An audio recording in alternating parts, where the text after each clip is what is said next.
Amigos do Futebol em Rede Entrevista, mais uma vez um convidado muito especial conosco. Você já sabe, você que nos acompanha, você que está nos acompanhando, espalhe para todo mundo esse programa. Temos uma videoteca no YouTube. A gente, como mais da outra geração, chama de videoteca, né? Deve ter outro nome por aí. Mas está tudo lá à sua disposição. Mais de 110 personagens, entre treinadores, ex-jogadores, jogadores, gente da imprensa, gente que pratica outros esportes, ou seja, gente que faz bem para a gente. E hoje o Fábio Seródio e o nosso Frederico Batalha exageraram de novo, né? Porque hoje trouxemos um técnico internacional, técnico de nível internacional aqui. Ou seja, o esquema está pronto. Esse jogo não vamos perder, Seródio. De jeito nenhum. Vocês já estão vendo na tela o Ney Franco da Silveira Júnior. Eu até me surpreendi, porque ele é o mais novo de todos aqui. Um cara que tem uma experiência incrível. Olha, Ipatinga, Flamengo, Atlético Paranaense, Nossa, Botafogo, Curitiba, São Paulo, Vitória, Cruzeiro, seleção. Seleção Brasileira Sub-20. O cara tem muita história, muita coisa legal para bater papo com a gente. Ele só não foi técnico do Santos ainda, tá, Quartarolo? Tomara que Mas seja. ele foi técnico do São Paulo, campeão da Copa Sul-Americana, aquele jogo que nós vamos conversar já já. Ele foi técnico, campeão da Copa do Brasil pelo Flamengo. É. Eu vou deixar você fazer a primeira Ah, pergunta para ele. obrigado. Não, ô, Ney, obrigado por nos atender, por atender a esse convite dos amigos aqui do Futebol em Rede Entrevista. Noto que o seu cachorrinho quer participar da entrevista e eu parto do princípio de que quem ama os animais é mais humano, né? Tenho dois aqui em casa também. Seja bem-vindo. Como é que você está, Ney? Obrigado por nos atender. Pois é, Quartarolho, Seródio, primeiramente, muito obrigado pelo convite. É um prazer enorme, mas eu te peço desculpa pelo latido do Messi, que é o meu Imagina. cachorro, porque Messi! quando eu estou em casa, Messi, quando eu estou em casa, ele me acompanha para todo canto. Então não adianta eu ir por um escritório fechado, porque vai ficar arranhando a porta o tempo todo. Então é melhor ele ficar do lado. Mas eu tenho certeza que não vai atrapalhar aí a nossa entrevista. Nós vamos falar de futebol e eu estou à disposição para vocês. E mais uma vez, muito obrigado pelo convite. Ô, Seródio, já temos a chamada. Vamos entrevistar o técnico do Messi. Olha, Isso! O dono do Messi. Bacana. Essa dá uma boa chamada, hein? Dá ótima chamada. que beleza. Bom, Quartarolo, além de ser o dono do Messi, eu vou começar a encher o saco do Ney Franco aqui. Primeiro que eu gosto dele, ele sabe disso. Graças a Deus tivemos uma ótima convivência enquanto a gente estava trabalhando na grande imprensa e ele no grande futebol. A gente tinha um contato legal, um cara muito educado, muito boa gente.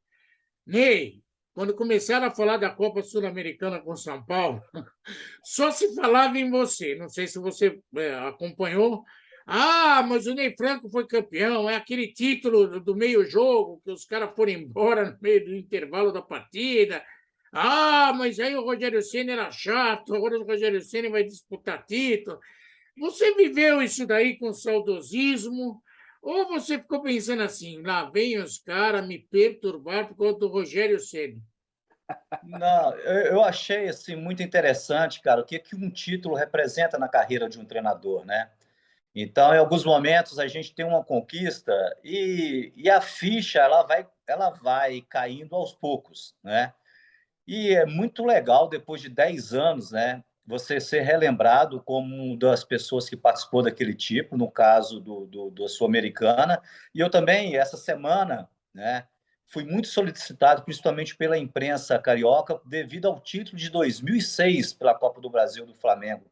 Então, assim, são marcas, né, que não se apagam, né, principalmente vocês que são da área jornalista, geralmente quando tem um jogo importante, vocês vão no passado buscar números, buscar nomes, e eu fico feliz que, né, eu consegui, como treinador, colocar meu nome na história, tanto do São Paulo como do Flamengo.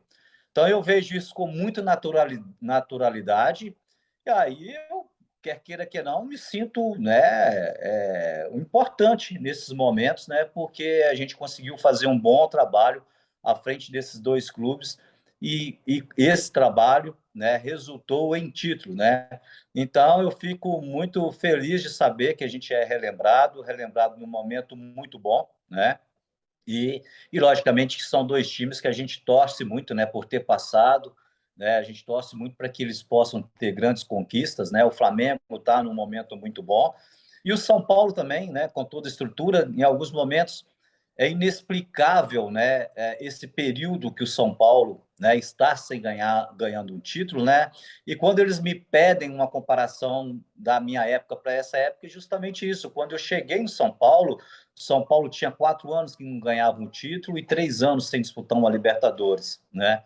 E a gente conseguiu em 2012, o segundo semestre do São Paulo. Eu costumo falar que o segundo semestre de São Paulo foi um dos melhores trabalhos que eu tenho como treinador. Os números são muito bons. Eu peguei a equipe em julho, numa virada de turno de brasileiro. A gente foi campeão, né, do segundo turno do brasileiro, a melhor campanha do segundo turno do brasileiro de 2012. E, paralelamente, a gente teve a competência de ser campeão da Sul-Americana, que foi um título inédito. Na época, era o segundo título da Sul-Americana para um clube brasileiro, só o Internacional que tinha sido campeão, né? E eu fico muito feliz porque esses dois títulos, tanto no São Paulo e no Flamengo, enriquece muito, né, o meu currículo, ou o currículo de qualquer treinador. Ô, Ney, você citou aí, é claro que a gente vai falar mais de tanta sua carreira, que eu acho uma carreira brilhante e até às vezes subavaliada. O Seródio sempre brinca porque eu sou santista, né? E o Santos está apaixonado por argentinos, né? Como diria o amigo Israel Gímpio, que você deve ter conhecido, que era um cara fabuloso, era nosso correspondente no Rio, na Jovem Pan. Ele brincava: a banca argentina custa caro, custa caro. O Santos está vendo aí, né? Mas, de qualquer maneira, e quando surgiu uma chance de mudar, inclusive, eu falava de você, do Dorival, cheguei até a falar para dirigente santista. Eu gostaria de ver um trabalho de vocês lá. Isso não quer dizer que vai ser campeão de tudo, mas você pode trazer o Guardiola e ele pode não ganhar, faz parte. Mas pelo menos você vai na pule certa. Mas você, até fazendo uma brincadeirinha, você que tem um perro Messi em casa, ou seja, um argentino, você acha que foi um dos poucos técnicos do futebol brasileiro que foi campeão e fez o Tigre argentino correr de campo. Você entendeu o que aconteceu naquele jogo? Ou tem mais algum detalhe daquela fuga para contar para a gente? Pois é, Guatarolo, foi um outro momento, né, que ficou cravado na história, né? Um título, né, de apenas um tempo, mas primeiramente eu gostaria de dizer, ter jogado apenas um tempo, aquela confusão toda, não pode nunca desmerecer aquele título nosso, né? Sim. Porque a gente fez uma boa campanha dentro da Sul-Americana, né? Eu me lembro do confronto com a Universidade do Chile, na época o time até dirigido pelo Sampaoli, nas quartas de final. Nós ganhamos no Chile de 2-0, depois no Pacaembu de 5-0. Ali me mostrou o momento que a gente estava no segundo semestre, que eu via ali uma possibilidade real da gente um título na Sul-Americana. E aquele jogo final, né, a gente tem que lembrar que a gente terminou o primeiro tempo ganhando de 2-0 e se seguisse o segundo tempo dentro de uma normalidade, era um jogo para a gente fazer 3-4-0 no adversário. No momento, e eu acho que ficou ruim porque a torcida do São Paulo merecia aquele segundo tempo. A gente fez uma festa maravilhosa com o título, né? Mas eu acho que a gente poderia ter dado um pouquinho mais de espetáculo para o torcedor que foi aquele dia no estádio, né? E foi um confronto de uma equipe, né, o Tigre, que quis usar da catimba, né, para igualar um jogo. Nós estávamos num momento muito bom dentro da competição sul-americana e dentro do brasileiro também, que, por sinal, aquele jogo no dia 12 de dezembro, o brasileiro já tinha terminado, né? E a gente tinha terminado o brasileiro devido à nossa boa campanha do segundo turno. Nós terminamos o brasileiro em quarto colocado, né? Quando eu assumi o clube estava em 12º na virada de turno, automaticamente já nos colocava dentro de uma Libertadores em 2013, né? Eu falei anteriormente, 3 anos que o São Paulo não disputava essa competição e a torcida do São Paulo é apaixonada pela Libertadores. Então, ter terminado uma semana antes também nos deu uma tranquilidade maior para fazer essa final. E a nossa equipe estava solta, infelizmente, né? O adversário jogando muito forte, usando o catimba, e teve um momento do jogo que o lateral esquerdo dele, o Berdan, deu uma cotovelada no Lucas, o Lucas sangrou, e no final do primeiro tempo o Lucas tirou um algodão com sangue e mostrou para ele. Aí deu uma confusão desnecessária, do adversário. Essa confusão ela começou no campo, né, no intervalo. Aí nós conseguimos, nossos jogadores foram para o vestiário e eles entraram para o vestiário deles. Só que aí, no corredor do Morumbi, vocês conhecem bem ali o corredor, teve uma confusão dos atletas do Tigre com os seguranças do São Paulo. E eu me lembro que lá dentro do vestiário, eles tentaram invadir o nosso vestiário. Então, foi uma confusão enorme, né? Retornamos para o segundo tempo. O intervalo nosso foi um intervalo tumultuado, porque estava tendo muito barulho. E, ao mesmo tempo, eu tive um jogador expulso na confusão, foi o Paulo Miranda. Então, eu passei o intervalo inteiro ajustando a equipe para o segundo tempo.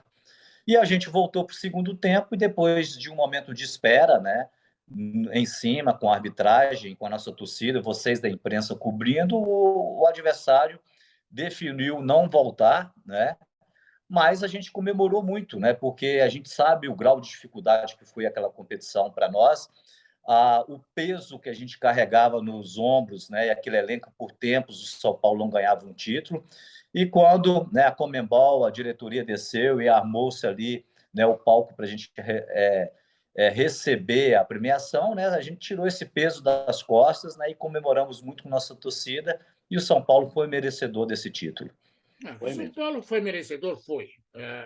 Que os tigres argentinos vieram aqui, fizeram caquinha, vieram aqui e fizeram caquinha. E o time do São Paulo era bom pra caramba. Tinha o Rogério Ceni, ele citou o Paulo Miranda, o Rafael Toló, que foi campeão pela seleção italiana na Eurocopa. Tinha o Cortez, que foi campeão sul-americano da Libertadores pelo Grêmio. O Wellington, que está no Fluminense até hoje. O Jadson, que foi campeão pelo Corinthians. O Lucas, que ele citou, é o antigo Marcelinho, que hoje continua na Inglaterra. O Oswaldo, William José, que está na Espanha até hoje. O time de São Paulo era um time muito bom. Agora, Ney, é lógico, esse título, vocês nunca iam imaginar que seria a última conquista internacional do São Paulo. Olhando para trás, e com todo. É lógico, vocês tiveram mérito, o time era bom, mas olhando para trás, vocês ficam pensando assim: puxa vida, quem diria? Nós somos os últimos campeões internacionais do São Paulo. O São Paulo mudou demais, né? Só acrescentando aí, né? A gente não pode esquecer nessa lista aí também do Luiz Fabiano, né? Sim, e do Denilson, volante, que estava num momento muito bom, né? O Maicon, volante, o Casimiro também. Então, realmente, a gente estava com a equipe bem equilibrada, né? E como eu falei anteriormente, o segundo semestre nosso foi muito legal, 2012. E hoje, passado, né, 10 anos, né, eu tenho tentado responder essas perguntas, né, geralmente que vem do jornalista, vem do meio de comunicação de vocês, porque o São Paulo há tempo não ganha o título. A gente não acha explicação para isso, porque, primeiramente, que é um clube estruturado, né, é um clube que, em alguns momentos, investiu em bons jogadores, passaram bons treinadores no São Paulo, né, com qualidade, com serviços prestados, né, entre eles Paulo Tuori e Muricy Santana, só para citar dois grandes nomes, né, dois grandes monstros de treinadores do futebol brasileiro, né, e fica difícil a gente achar uma explicação. E a camisa do clube e a torcida do São Paulo também, né? Que principalmente quando os jogos são no Morumbi, em reta final, em jogos importantes, a torcida do São Paulo tem demonstrado, né, a sua presença e o carinho. Então, assim, tem todos os ingredientes, né? Cria-se no Morumbi um ambiente muito legal para se jogar futebol e ter as conquistas. Então, é muito difícil você dar uma explicação e achar uma justificativa, né, para esse sucesso técnico do São Paulo nas competições, tanto nacionalmente como internacionalmente, né? Então, a gente fica em alguns momentos lendo a notícia, né? A gente internamente, a gente não pode falar muito porque a gente não está lá, mas a gente acaba pegando aí dos meios de comunicação, de quem cobre São Paulo, em alguns momentos algum problema, um ali, outro ali, mas eu como treinador, né, e desportista, né, e nós, treinadores brasileiros, sabemos que o São Paulo é um clube com potencial enorme para títulos, né, e a gente torce para que algum momento se ajuste aí, né, e consiga aí trazer mais títulos, né, para a galeria do São Paulo, né, que tem um histórico bonito, principalmente em títulos internacionais. Ney, você citou aí um jogador, né, que depois fez uma história muito bonita e que, na verdade, no São Paulo ele nunca era muito entendido, né? O Casemiro, né? Aliás, a torcida do São Paulo precisa começar a estudar melhor a situação, porque ela já escorraçou vários jogadores de alto nível de lá que, por um momento ruim, agora estão pegando o pé do Igor Gomes, que eu acho particularmente um jogador com grande potencial. Não vem jogando bem, mas é um garoto ainda, está evoluindo. É jogador com 16 anos, é só Pelé, essas coisas aí que aparecem, Ronaldo, isso é de 100 em 100 anos, de 20 em 20 anos. O jogador jovem ele tem que ganhar projeção, ganhar confiança, e a torcida de São Paulina, talvez por estar tão ávida de título, ela não deixa o jogador se desenvolver, ela começa a pegar no pé do cara muito cedo, né? E o Casemiro foi um deles, né? E depois o Casemiro se transformou num dos maiores jogadores da sua função no mundo. Titular da seleção brasileira, agora está no Manchester, vai para a seleção, para a Copa do Catar, com certeza, como titular. Você que pegou esse jogador no início, quando você olhava para ele, você achava que ele ia chegar onde ele chegou ou até te surpreendeu? Olha, Guartarolo, é um assunto muito interessante. Eu tive duas oportunidades de trabalhar com o Casimiro, né? A primeira foi na Seleção Brasileira Sub-20, onde nós tínhamos eu trabalhei com a geração espetacular, onde a gente foi campeão sul-americano e mundial, né, em 2011. E além do Casemiro, nós tínhamos o próprio Lucas do São Paulo, o Oscar, Neymar, né, o Danilo lateral direito, o Alexandre lateral esquerdo, o Juan zagueiro que fez a carreira no Inter de Milão, o Dudu que hoje está no Palmeiras, né? E o Casimiro, ele foi assim peça importantíssima nessas duas conquistas nossas com a seleção brasileira sub-20 em 2011. E ali ele mostrava muito talento. E eu me lembro que teve um momento na semifinal do Mundial, um confronto nosso contra a Espanha, que a Espanha começou o jogo melhor, né? E no meio do primeiro tempo eu trouxe o Casimiro para fazer um terceiro. Ele estava jogando de volante, né? Para fazer um terceiro zagueiro para a gente fazer alguns ajustes táticos. E a nossa equipe cresceu e a gente conseguiu vencer a Espanha. E me lembro que depois do jogo né, reunido com os jogadores no vestiário, eu fiz um comentário sobre o Casimiro, para o Casimiro, mas perante todo o grupo. Porque o Casimiro, se ele tivesse aquela postura, o entendimento tático dele, seria um dos grandes jogadores do futebol mundial.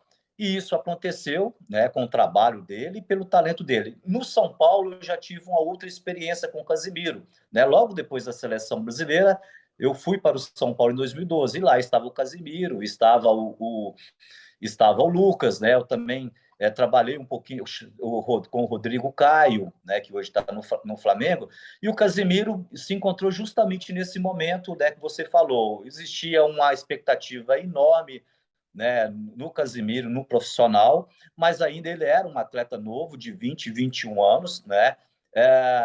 Uma posição que na época que eu trabalhei, a gente tinha três jogadores muito bem, como a gente já falou aí do Denilson, o Wellington e também o Michael, e tinha também o Casemiro.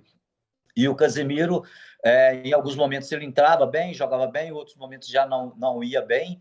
E essa expectativa da torcida, ela é muito crescente, porque é um tipo de jogador que a torcida já escuta falar dele desde quando ele tem 16, 17 anos, 18 anos. E quando esse atleta chega, todo mundo espera que ele resolva os problemas técnicos da equipe. Então, a paciência é muito pouco com o jogador feito em casa e a gente tem que tomar muito cuidado. Isso aconteceu com o Kaká também, né? O Kaká foi negociado do São Paulo no momento que ele estava um pouco em baixa, né, com a torcida. Ele apareceu no Rio-São Paulo, numa final, fez gols, mas depois fez uma carreira no São Paulo, mas não foi a carreira assim com o talento que o Kaká tinha, né? Então, em alguns momentos ele era muito questionado. E o Casimiro, ainda por não ter terminado a sua formação ainda, porque tem hora que você falou muito bem, tem jogador, né, são poucos jogadores que com 18, 19 anos, eles estão realmente preparados para vestir uma camisa do grande clube. Outros jogadores vão virar com 22, 23 anos, né? E o Casimiro estava justamente com essa idade de 21 anos e em alguns momentos, né, não soubemos, né, esperar esse amadurecimento.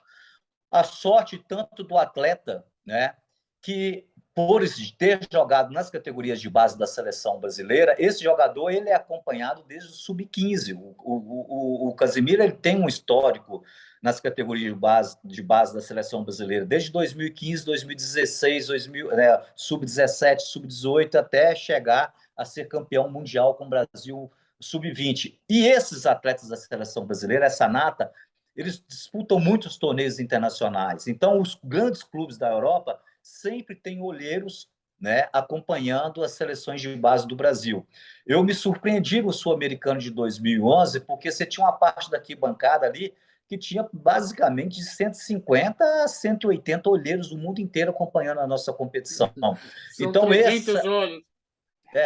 Muito. Então, eu acho que esse histórico do Casemiro na seleção de base, principalmente depois do título mundial, né, fez com que, né, os clubes viessem aqui e pegou também o jogador em baixa no São Paulo e conseguiu fazer uma negociação muito boa, diferente do Lucas, que estava num momento muito bom de São Paulo, que o Paris Saint-Germain comprou com um valor bem maior, né? Devido ao momento dele. E o Casemiro, né, acabou sendo vendido por um preço até abaixo do que o mercado, né, do que realmente ele valeria, né, e hoje a gente sabe que ele vale, né, principalmente depois dessa transferência agora internacional dele.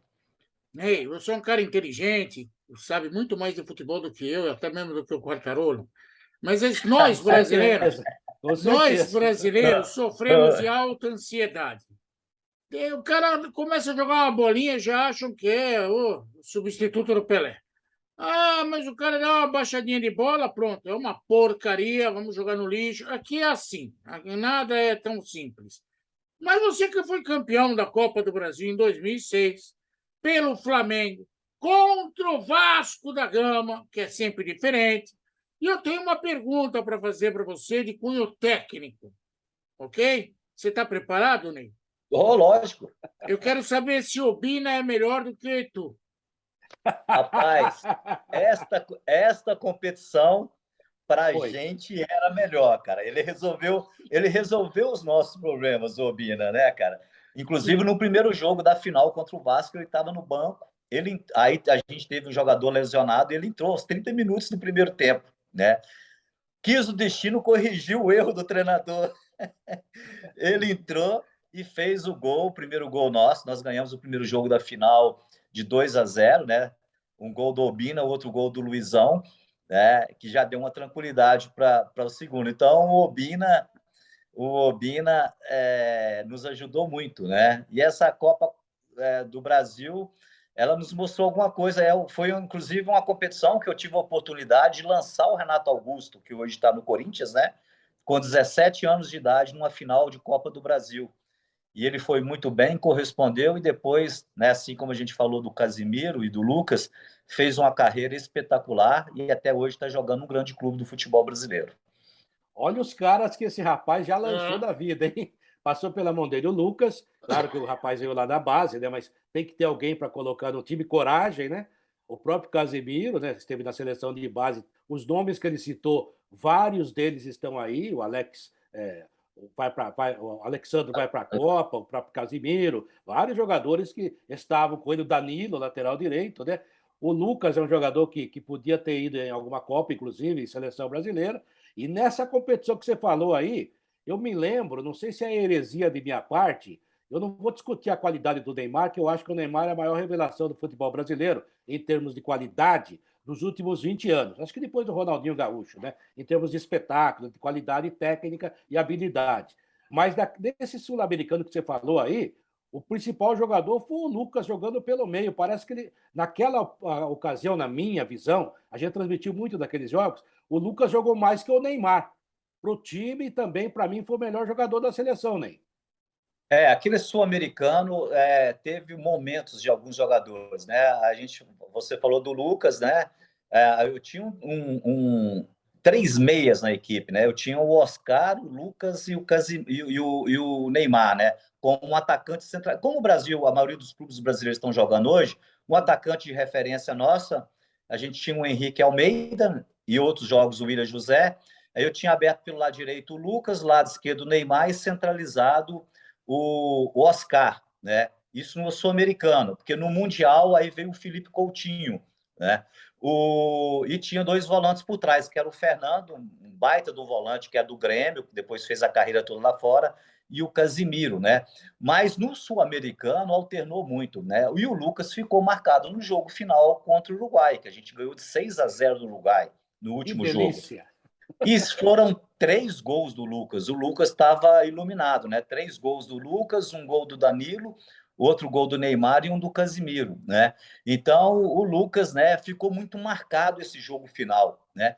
E depois desta Sul-Americana, o Mano Menezes convocou tanto o Neymar como o Lucas para a seleção principal. Por isso eles não foram no Mundial no mês de julho, né? Aí eu convoquei para o lugar do Neymar, trouxe o Felipe Coutinho, e para o lugar do Lucas eu trouxe o Dudu, que hoje está no Palmeiras, né? E manteve o nível, a qualidade técnica do nosso sul-americano, e a gente conseguiu o Mundial também. É um Que cara legal. vencedor. Um Você viu cara. os nomes, você viu os nomes É, só que ele olha os fala? caras que ele colocou na seleção. Agora, viu, Ney, o Fábio Cerotti falou uma coisa aí de entender ou não de futebol. Eu, como repórter, completei 50 anos de profissão agora em fevereiro, né? Tô lá na Rádio Craque Neto, tô aqui, tô no Franguinho com Sem Censura, tô correndo atrás aí, né?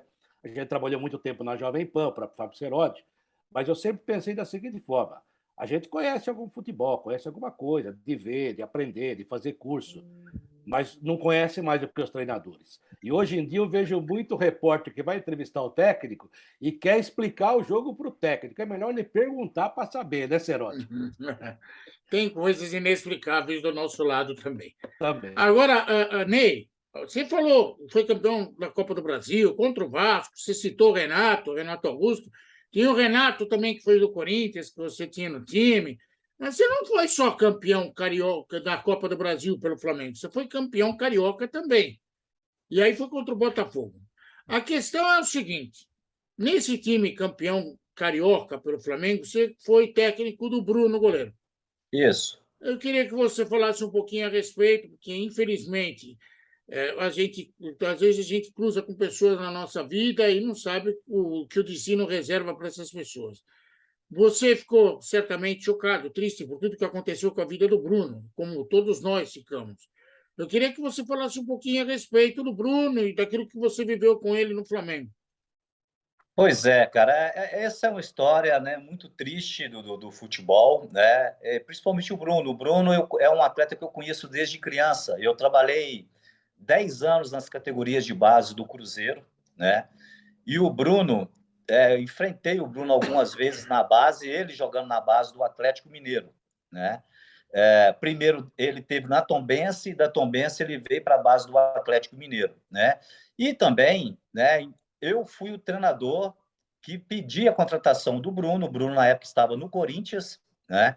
Era terceiro goleiro do Corinthians, e eu, após a conquista da Copa do Brasil, eu pedi a contratação do Bruno, e o Bruno foi para o Rio, fez uma história bonita, chegou, foi campeão carioca, inclusive um título, né, decidido em penalidades, né, onde ele desequilibrou, né, em 2007, foi campeão carioca nos pênaltis, através do Botafogo. Olha como que é engraçado, eu era treinador do Flamengo em 2007 e o Cuca era treinador do Botafogo em 2007. Essa final foi para os pênaltis e nós do Flamengo nós ganhamos com o Bruno fazendo diferença. Em 2008 teve uma outra final disputada nos pênaltis. Só trocou o Cuca, treinador do Flamengo, e eu, treinador do Botafogo. E mais uma vez o Flamengo foi campeão nos pênaltis e com o Bruno fazendo a diferença. Então a questão do Bruno, cara, é uma tristeza no meio do futebol. O Bruno, ele sempre foi um garoto muito, muito bom, de coração bom, com as pessoas no dia a dia, né? E eu confesso que eu me surpreendi com tudo que aconteceu, né? Tomara que o Bruno tenha se recuperado, ele já pagou a pena dele, né? Já está solto, tomara que ele tenha recuperado. Logicamente que nada traz de volta, né, a vida de uma pessoa, né? Porque os momentos que eu tive com o Bruno como profissional, como treinador dele, foram momentos muito marcantes, muito bons. E por a gente conhecer desde criança, desde adolescente, eu fiquei muito perplexo pelo que aconteceu, né? E tomara agora que ele consiga aí ter uma vida normal, né? Mas foi uma mancha, né, no futebol que o futebol brasileiro tem que contar, né? Da mesma coisa que a gente fala de felicidades, né?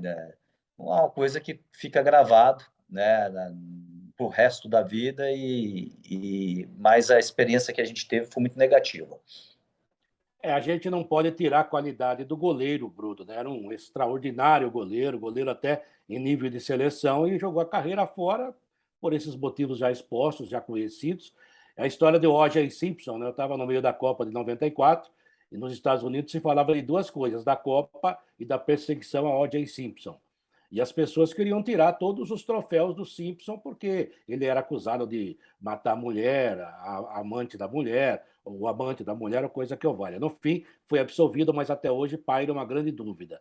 Agora, a gente falava justamente isso, né? A qualidade dele como atleta é indiscutível. Agora, como ser humano, ele se perdeu. A mesma coisa do Bruno. Como goleiro, ele trabalhou aqui com o Leão no Corinthians, e o Leão conhece muito de goleiro, falava isso. Era muito acima da média. Tanto é que no Flamengo foi titular sempre, foi decisivo quando participou. São coisas que nos surpreendem, que a gente tem que lamentar, né? Não adianta você fazer também uso de valores e criticar, porque, poxa, todos nós passamos por isso. Agora há pouco mesmo aqui, uma vizinha nossa, que era cabeleireira, de repente a mulher está presa porque matou um cara e assumiu a identidade do cara ainda. Quer dizer, poxa, você não imagina que uma coisa dessa vai acontecer com uma pessoa conhecida, né? Então, é muito complicado isso, é o ser humano, e torcer para que essas pessoas se encontrem. O Ney foi muito bem, é isso mesmo, nem vale a pena esticar muito o assunto. Ney, uma coisa que eu queria falar, você é um técnico de muita competência, e eu falo isso de coração, né? Quando eu falo que gostaria de ver você no Santos, aí você chega lá, o Quartarolo fica criticando, o Ney, não sei o que lá, mas a verdade é que eu gostaria de ver você, o Guto Ferreira, esses técnicos da chamada nova geração, que às vezes não têm chance. Isso que eu queria perguntar para você. Você trabalhou em grandes clubes, São Paulo, Flamengo, mas nós da imprensa ajudamos também a destruir o treinador, o trabalho. Nós somos cruéis demais com vocês em alguns momentos, exigindo não é mais do que vocês podem dar, ou não entendendo que vocês não podem dar a mais, por causa de infraestrutura e por causa de coisas que invadem o vestiário e até o campo de futebol e o próprio time. Pois é, Guartarolo. Em relação, primeiramente, ao Santos, né? O Santos é um clube que já bateu na trave as duas vezes para trabalhar, mas nos momentos que eu tive, isso estou falando há 3, 4 anos atrás. Agora, recentemente, não tive nenhum convite, né? Mas se você conseguisse naturalizar argentino, o Rueda vai buscar. Não, porque o Santos, eu acho o Santos um clube muito interessante, porque eu citei para vocês aí no meu currículo um trabalho com jovens, né? Da mesma forma como a gente falou de São Paulo, né, que perde alguns talentos, o Santos é o contrário, né? O torcedor do Santos quer ver o jogador criado na Vila jogando, né? Então, eu acho que assim, a minha história ela foi feita muito trabalhando com jogadores da base, nos clubes que eu falei, né? O próprio Dudu, que está no Palmeiras hoje, só voltar um pouquinho, desculpa atrás, porque eu acho que é um tema interessante. Em 2010, eu fui campeão com Curitiba da Série B, né? E eu peguei o Dudu com 18 anos na base do Cruzeiro e levei para Curitiba. Essa história, poucas pessoas sabem disso, né? O Dudu foi importantíssimo como atacante do Curitiba em 2010. Assim que ele chegou, a nossa equipe vinha alternando alguns resultados ruins. O Dudu chegou, encaixou na nossa equipe e nos ajudou muito. Então, foi mais um lançamento, como eu falei, do Renato Augusto. O Dudu simplesmente jogava só na base do Cruzeiro e eu levei, ele jogou comigo uma Série B de 2010. E você sabe que a Série B é uma competição muito disputada, né? Então, por que eu falei desse tema? Porque o Santos é um clube que sempre me chamou a atenção devido a esse perfil do torcedor santista gostar de ver o jogador da base, né? Então, assim, eu acho muito interessante. Agora, voltando para a sua pergunta principal, eu acho que para você ser treinador de futebol, além do conhecimento técnico, do conhecimento tático, você saber planejar a programação do clube, programar treinamentos, né, metodologia do seu trabalho, definir equipes para jogar, treinar esses jogadores, definir o plantel de elenco, né? Uma das coisas que o treinador tem que estar preparado é para a cobrança que existe, principalmente se você for trabalhar em clubes grandes, onde existe a solicitação, né, da imprensa por entrevista, por você ter que justificar o que você faz, você dá explicação. Eu acho que o treinador de futebol, eu acho que é a única profissão no mundo, né? Eu acho que até maior do que os treinadores de outras categorias, né, ou de outros esportes, né? Que tudo que você faz, você tem que explicar e justifica. Você sabe disso. Eu termino um treino, eu tenho que ir para a coletiva e saber por que aqueles 11 jogadores são titular, por que fulano de tal não foi convocado, acaba um jogo, por que eu substituí, né? Então a gente tem que ficar justificando, explicando o tempo todo. E você tem que ter, né, conhecimento disso. Isso faz parte do preparo emocional de um treinador. E é normal, cara. A convivência com a imprensa, a gente vive em função de resultado. A maioria das profissões é através de resultado. Se você não dá resultado para sua empresa, vai chegar um momento, né, que você, né, vai ter que dar um lugar para um ou melhorar a sua performance. O treinador de futebol, né, a única diferença é que talvez a impaciência ela é um pouco, porque é muito solicitado o futebol. O futebol é o esporte mais visto no mundo e no Brasil é o esporte que tem a mídia. Qualquer lugar que você, horário que você ligar a televisão, hoje está passando um programa esportivo. Nós temos vários programas especializados só no futebol, né? Vocês têm um canal hoje só de futebol, né? Isso espalha para a rede social. Então, a gente tem que estar preparado para isso, né? Eu gostaria, por exemplo, tentou-se em algum momento mudar, né, as regras da CBF, por exemplo, ano passado, colocou no regulamento da CBF que o clube poderia trocar o treinador só 2 vezes. Poderia 3 vezes se tivesse apenas um acordo, né? Eu acho que isso não é o caminho. O sonho maior meu, né, ideologia é um pouco meio utópico, era que chegasse o momento, né, que culturalmente, né, a gente tivesse um pouquinho mais de paciência com o trabalho a longo prazo, né? Acho que essas experiências com os treinadores estrangeiros está sendo legal, que com eles essa paciência era um pouco maior. Talvez no momento se transfira isso para a gente também, que é local, ou que é nativo, né? Então, o meu sonho, assim, como treinador, é que em algum momento a gente chegasse não há consciência, né, de que dar ao treinador essa possibilidade de trabalhar um tempo maior, passar pelos momentos de turbulência, né, seria interessante para o trabalho emplacar. Mas também eu sei que a cobrança, eu sento na cadeira de um presidente de um clube, no lugar dele, e hoje em dia a gente sabe que rede social ela é muito pesado com quem dirige um clube de futebol, né? Hoje um presidente de clube, ele assiste um jogo e o grupo, dentro de um grupo de WhatsApp, que se o time estiver jogando mal, já começa ali dentro do próximo jogo, né? Não me lembra essas histórias. Não, eu não tenho nenhuma história concreta com Eu vocês, tenho. mas isso tem, né? No país inteiro isso acontece, é uma normalidade hoje. E a pressão em cima de um presidente. Agora, aí entra a questão da SAF. Eu acho que a SAF pode melhorar um pouquinho hoje, porque hoje a forma como os clubes são geridos no Brasil, politicamente, um cara para se fazer presidente, ele depende de várias pessoas que depois é como se fosse uma política, né? Depois de eleito, você tem que dar uma justificativa para muita gente, para os conselheiros, né? Então, é uma forma de governar muito difícil. E o futebol, ele é o carro-chefe de qualquer clube. Se o futebol estiver bem, o clube está bem. Se o futebol estiver mal, o clube está mal. E quando está mal, alguém tem que ser cobrado. E acho que nesse elo, nessa máquina, o mais fraco, né, é o treinador, em algumas vezes, né? O treinador é o mais fraco e se faz essa troca.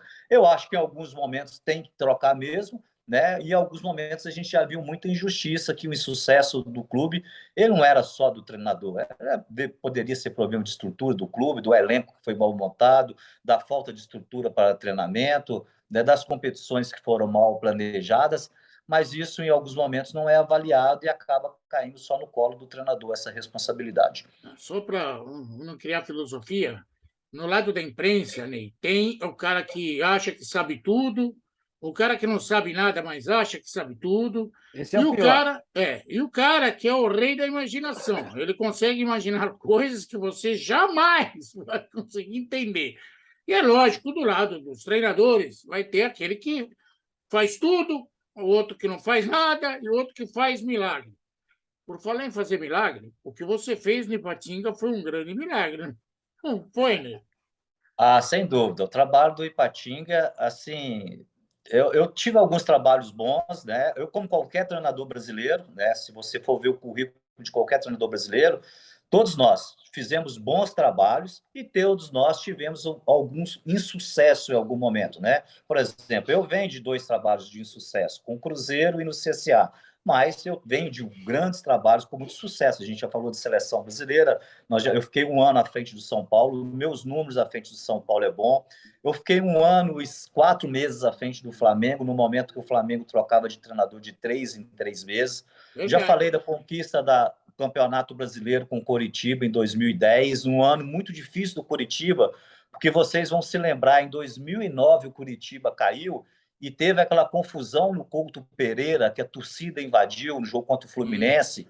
E o ano seguinte, no Campeonato da Série B, o Coritiba pegou 10 jogos de suspensão que não podia jogar em casa. Então, nós optamos para jogar em Joinville. Com isso, a gente praticamente não parava em Curitiba, Não porque a tinha gente casa. jogava em Joinville, depois a gente tinha que sair para jogar no Nordeste, ou no Sul do país, ou em São Paulo, e foi assim um trabalho muito consistente num ano muito difícil do Curitiba, e a gente conseguiu ser campeão brasileiro. Eu me orgulho desse trabalho na frente de Curitiba, que eu participei desde o início do projeto, depois da queda, na montagem do elenco. Então, são trabalhos vitoriosos. E esse do Ipatinga, cara, é um trabalho assim, espetacular. Eu fiquei 1 ano e 6 meses à frente do Ipatinga, né? Com um título mineiro em cima do Cruzeiro em pleno Mineirão. Tinha 42 anos com o clube do interior, não ganhava um título. Isso em 2005. Em 2006, chegamos a outra final do Mineiro, né? Outra final com o Cruzeiro. O primeiro jogo, a gente fez a melhor campanha. O primeiro jogo foi no Mineirão, ficou de 1-1, e o segundo no Ipatingão. Aí a gente tomou um gol aos 33 do segundo tempo, mas bem melhor do que o Cruzeiro. A gente poderia ter sido bicampeão mineiro. E em 2006, a gente chega a uma semifinal de Copa do Brasil, né? Eliminando equipes como o Santos, né? Na época até dirigido pelo Vanderlei Luxemburgo. Eu gosto de falar dirigido por Vanderlei Luxemburgo, porque eu tenho em consideração que o Vanderlei é um dos melhores treinadores da história do futebol brasileiro. Então, eu confirmo com o Vanderlei para falar o trabalho que foi feito no Ipatinga, né?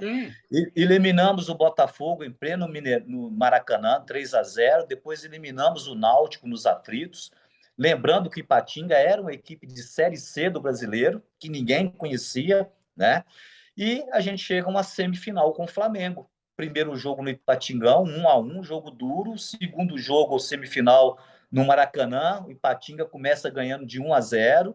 O Flamengo empata no finalzinho do primeiro tempo e só vira aos 33 do segundo tempo. Mesmo assim, se você for rever o jogo, o Ipatinga era para ter feito 3-4 no jogo. Então, foi um momento de carreira muito interessante no início da minha carreira, o que me valeu depois uma proposta, né, que foi inusitado. Acho que eu tenho que contar isso aqui. Eu acho interessante essa história, porque logo depois da eliminação, eu estava no nosso vestiário, né, de quarta para quinta-feira já, de madrugada, e passou um pouco, já tinha dado a minha coletiva, o presidente do Ipatinga chega: o Ney, o Kleber Leite, vice-presidente do Flamengo, está aí, está querendo conversar com você. Eu, pô, deixa o cara entrar. Eu conheço o Kleber, né? Assim, só conhecia de nome, primeiramente pelo histórico que ele tem na imprensa do Rio, principalmente, né?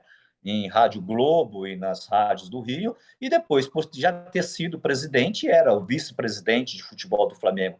Eu achei que o Kleber estaria no vestiário só para me conhecer, dar os parabéns pelo trabalho, e ele me chamou no canto e eu fui surpreendido, que ele falou: Ney, mesmo com a classificação do Flamengo, né? Nós vamos trocar o nosso treinador e o meu nome para dirigir o Flamengo é você. Logicamente que não depende de mim. A gente vai ter uma reunião na segunda-feira.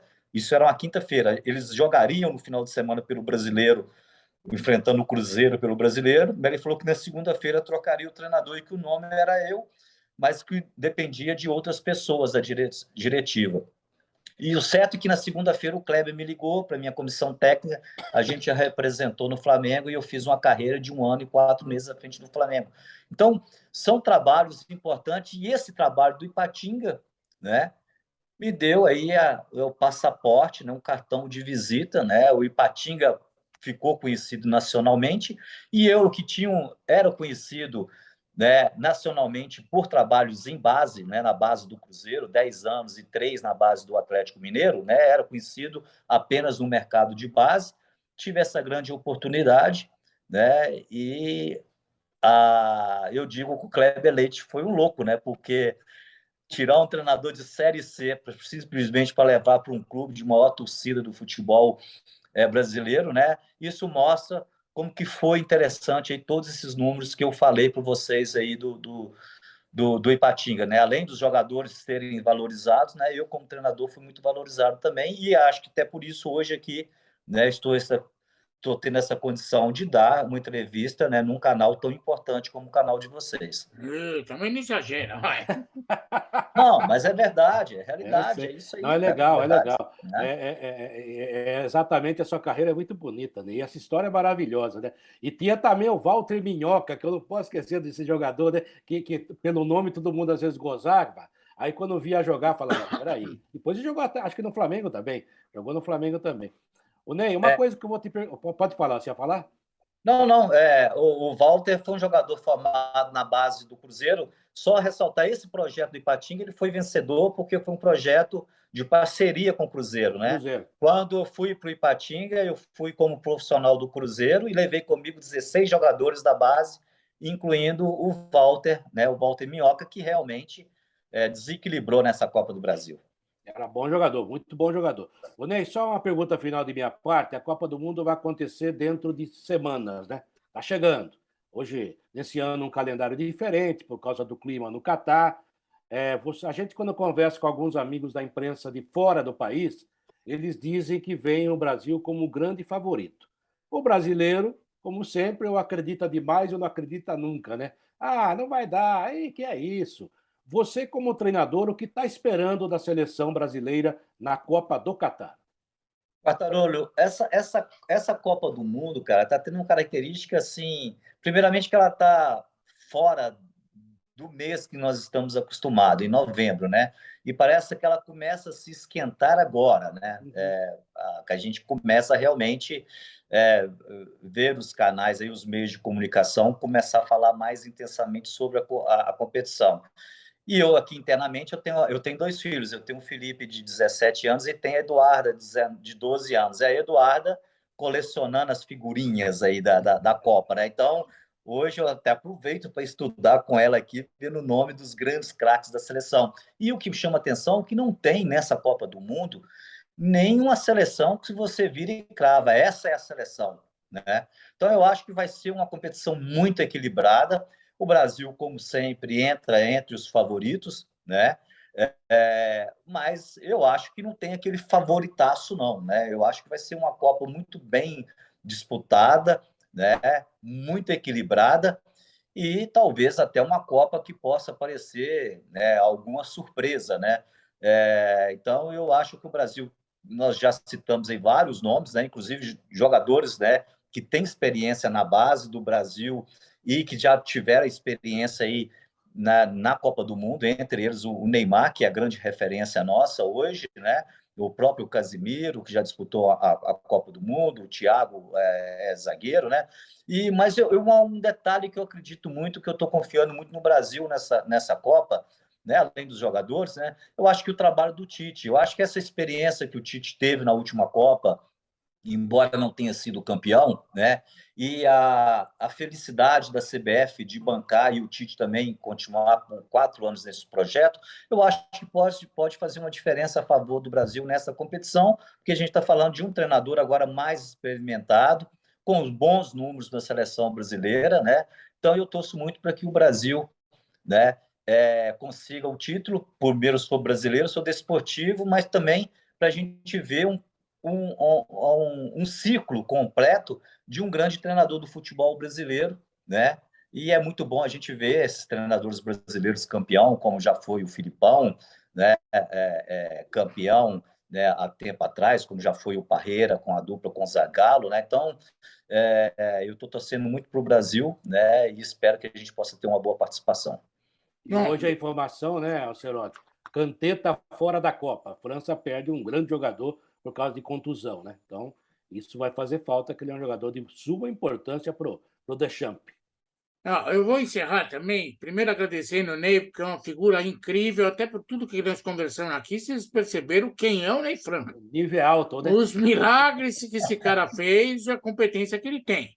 Mas eu tenho duas perguntas aqui. Uma envolvendo Copa do Mundo. Será a última de Messi, a última de Cristiano Ronaldo e provavelmente a última de Neymar. Se você tivesse que fosse aquela prova do Enem, alternativa A, quem vai ser melhor na Copa? Messi, B, Cristiano Ronaldo, C, Neymar. Que alternativa você escolheria?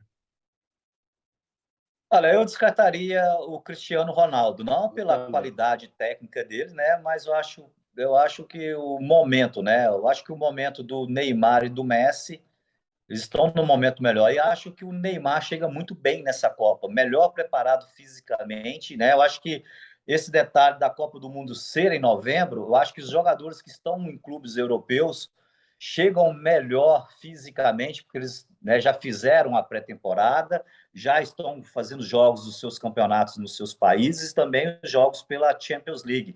Então, eu acho que eles já vão chegar com mais ritmo de jogo. Enquanto a competição é no mês de julho, esses jogadores da Europa já chegam na Copa do Mundo muito fadigados na parte física. Então, né, eu acho que vai ser um diferencial a favor do Neymar, né, que é um jogador mais jovem, e eu torço para que o Neymar seja um homem da Copa. Agora eu vou fazer uma pergunta de cunho pessoal. Eu sei que é muito difícil de responder, vai exigir muito da sua personalidade, mas eu sou obrigado a fazer a pergunta. Você escolheu o nome do cachorrinho de Messi porque ele é quieto e não dá trabalho, porque ele resolve quando você precisa ou porque o cachorro é um gênio? Rapaz, é uma historinha bacana. Eu até o ano passado eu estava morando com a minha família nos Estados Unidos, né? E eu estou dando entrevista aqui, o meu filho está atrás ali, está no joguinho dele ali. Eu venho para o quarto dele, porque o quarto dele tem internet melhor. E a gente pegou esse cachorrinho nos Estados Unidos, lá em Miami. E na ida para casa, eu tenho o Felipe, né, e a Eduarda. E dentro do carro, eles discutindo como que ia ser o nome do cachorro. Um Lulu, outro não sei o que tal. Eu, num momento de inspiração, virei para trás e disse: não, ele vai se chamar Messi. Todo mundo ficou calado e todo mundo concordou com o Messi. Agora, o bicho é uma espoleta, cara. É muito bagunceiro e parece um jogador argentino mesmo. Ainda bem que ele não escolheu o nome Neymar para o cachorro, porque senão a cada cavalcada era uma caída. Sacanagem. Ó, e diz que ele bate bem de canhota, viu? Diz que é um negócio absurdo. É bem. Cachorrinho, a gente pega muito amor pelos animais, né? O Messi acaba sendo o filho da gente, uma estimação, assim, é impressionante. Ney, só então para encerrar, eu tenho dois aqui, dois vira-lata, né? A Dina e o Toby. Saem 3 vezes por dia. Na pandemia foi o que nos salvou aqui, eu e a minha esposa, porque a gente ficava confinado e só saía com os cachorros. E eles são fantásticos, né? Até quando você está meio para baixo, assim, está do lado. Isso que você falou, não sai do pé. E minha esposa fala o seguinte: quem tem cachorro, e o Seródio também tem, né? Tem a Cake. Quem tem cachorro só pode falar com quem tem cachorro, porque senão acham que a gente é louco, né? Porque você conversa com o cachorro e é filho mesmo, não tem jeito. Então é muito legal isso, parabéns. E eu tenho uma história do Sérgio Baclanos e o Rubens Minelli, dois grandes nomes, Minelli treinador e o Baclanos um excelente comentarista da década de 70, 80. E eles brigaram uma vez e o Baclanos comprou um cachorro para pôr no sítio e chamava-se Rubens Minelli. O Minelli ficou sabendo, comprou um cachorro e botou o nome de Baclanos. Aí depois eles fizeram a amizade novamente, bobagem, por bobagem às vezes a gente discute, né? Aí quando se encontrava, falava assim: como é que tá o Minelli? Tá bem, e o Baclanos? Na verdade, estavam falando do cachorro. Então essas coisas são maravilhosas, esses animais dão lição para a gente, como os nossos netos também. E eu fiquei muito feliz de tê-lo aqui. O Serodi com certeza vai querer te dar um abraço mais fraternal ainda. Mas olha, obrigado, viu, Ney? Você é um técnico que eu guardo no coração. Já devo ter criticado você em algum momento. Mas é normal. A gente está acostumado. É verdade. Eu vejo a sua carreira muito consistente e realmente falando de novo, né? Eu gostaria de. Você falou uma coisa que, para mim, é exato. O Santos, o ídolo, a gente forma em casa, né? E realmente precisa de um treinador que cuide desses meninos, que o Manancial continua produzindo, mas precisa alguém para tomar conta, para dar direcionamento. Então, muito obrigado de minha parte, adorei falar com você. Fala aí, Cerote. Um beijo no teu coração, Ney. Você é um cara que faz falta, até pela competência que você demonstrou para todos aqui no nosso bate-papo. É um cara do bem e tem muito treinador hoje em dia que não é tão do bem assim. Eu não sei se era melhor você ter nascido na Argentina e em Portugal, mas se lá você não ia perder, não ia ficar esquecido. Aqui a gente precisa voltar a valorizar o que a gente tem de melhor. E você é um dos grandes treinadores que existem no futebol brasileiro. Um beijo no teu coração, de verdade, viu, Ney? Ele ficou tão emocionado que travou, coitado, olha lá, tá vendo? Oi, Um Ney. beijo.